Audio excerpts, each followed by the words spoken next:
राजधानी सातारा हे एक ऐतिहासिक नगर म्हणून ओळखलं जातं. पुण्या मुंबईच्या जवळ असलेलं हे शहर आजवर तसा औद्योगिक विकासाच्या बाबतीत मागच राहिलं. पण सातारकर नाराज व्हायचं कारण नाही. लवकरच IT हब म्हणून सातारा पुढे येणार आहे. सरकारने तसा निर्णय घेतलाय. सातारा जिल्ह्याच्या विकासासाठी पुणे बंगळूर महामार्गावर नागेवाडी तालुका सातारा इथं सुमारे 42 हेक्टर जागेवर नवीन IT पार्क उभारण्याचा मार्ग मोकळा झालाय. महाराष्ट्र शासनाने या जागेला औद्योगिक क्षेत्र म्हणून जाहीर केले. नेमका हा निर्णय काय आहे, त्यामुळं पुण्यानंतरनं सातारा नगरी IT सिटी म्हणून प्रकाशात येणार का, हे जाणून घेऊया आजच्या बोलबिंदासच्या भागातून.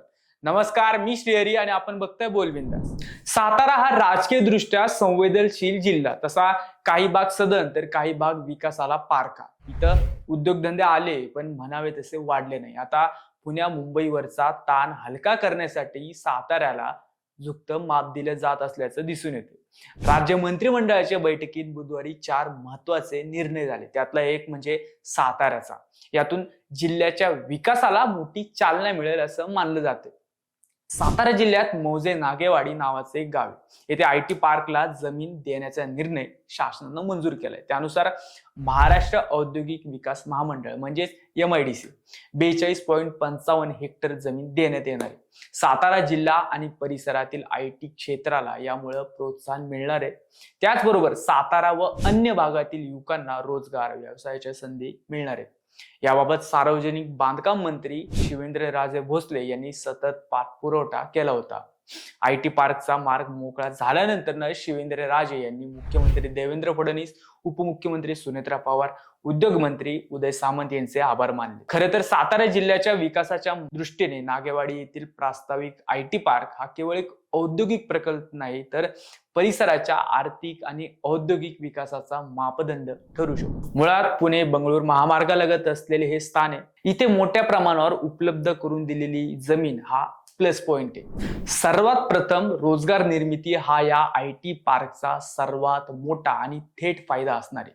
आजपर्यंत सातारा जिल्ह्यातील तरुणांना उच्च शिक्षणानंतर पुणे, मुंबई किंवा बेंगळूर सारख्या शहरांकडे वळावं लागत होतं. IT पार्कमुळे स्थानिक पातळीवरच software, data analytics, BPO, startups यासारख्या क्षेत्रात हजारो रोजगार उपलब्ध होऊ शकतात. त्यामुळं मायग्रेशन कमी होऊन कौशल्ययुक्त मनुष्यबळ जिल्ह्यातच टिकून राहील. दुसरं महत्वाचं म्हणजे साताऱ्याचा आर्थिक चेहरा मोहरा बदलण्याची क्षमता या प्रकल्पात आहे. आतापर्यंत सातारा प्रामुख्याने कृषी आणि लघु उद्योगांवर आधारित होता. IT पार्कमुळे सेवा क्षेत्राचा मोठ्या प्रमाणावर विकास होईल. हॉटेल, ट्रान्सपोर्ट, रिअल इस्टेट, शिक्षण संस्था, प्रशिक्षण केंद्रे यांसारख्या पूरक व्यवसायांना चालना मिळेल. यामुळे काय होणार आहे, स्थानिक अर्थव्यवस्था अधिक विविध आणि स्थिर बनेल. तिसरा महत्वाचा पैलू म्हणजे पायाभूत सुविधांचा विकास. IT कंपन्यांना आकर्षित करण्यासाठी रस्ते, वीज, पाणी, इंटरनेट, कनेक्टिव्हिटी, सार्वजनिक वाहतूक यामध्ये मोठ्या प्रमाणावर सुधारणा करावी लागणार आहे. याचा थेट फायदा स्थानिक नागरिकांनाही होईल.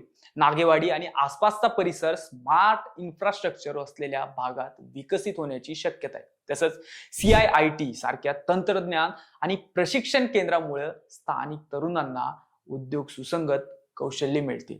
टाटा टेक्नॉलॉजी सारख्या कंपनीच्या सहकार्यामुळे प्रशिक्षणाची गुणवत्ता वाढेल आणि उद्योग शिक्षण यामधली दरी कमी होईल. त्यामुळे कंपन्यांना तयार मनुष्यबळ उपलब्ध होईल आणि रोजगाराची प्रक्रिया अधिक वेगाने होईल. याशिवाय पुणे आणि मुंबईवरील औद्योगिक ताण कमी होणार आहे.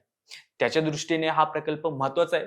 मोठ्या शहरातील गर्दी, वाहतूक, महागडी जमीन आणि जीवनमान यामुळे उद्योगांना पर्यायी ठिकाणांची गरज आहे. सातारा हा भौगोलिकदृष्ट्या मध्यवर्ती असल्याने आणि महामार्गाजवळ असल्याने कंपन्यांसाठी आकर्षक पर्याय ठरू शकतो. अर्थात या प्रकल्पाच्या यशासाठी काही आव्हानेही आहेत. गुणवत्तापूर्ण पायाभूत सुविधा वेळेत उभे करणे, कुशल मनुष्यबळ तयार करणे आणि मोठ्या IT कंपन्यांना साताऱ्याकडे आकर्षित करणं ही महत्वाची कामे. यासाठी शासन, उद्योग आणि शैक्षणिक संस्था यांच्यात समन्वय ठेवावा लागेल. एकंदरीत नागेवाडी येथील IT पार्क हा साताऱ्यासाठी गेम चेंजर ठरू शकतो. योग्य नियोजन आणि अंमलबजावणी झाल्यास सातारा जिल्हा केवळ औद्योगिक नव्हे तर IT क्षेत्रातही आपलं स्वतंत्र ओळख निर्माण करू शकतो. तुम्हाला काय वाटतं? सातारकरांनो, यावर तुमचं मत काय आहे ते कमेंटमध्ये आम्हाला नक्की कळवा आणि अजूनही आमचं चॅनल सबस्क्राईब केलेलं नसेल तर आत्ताच करा. जय हिंद, जय महाराष्ट्र.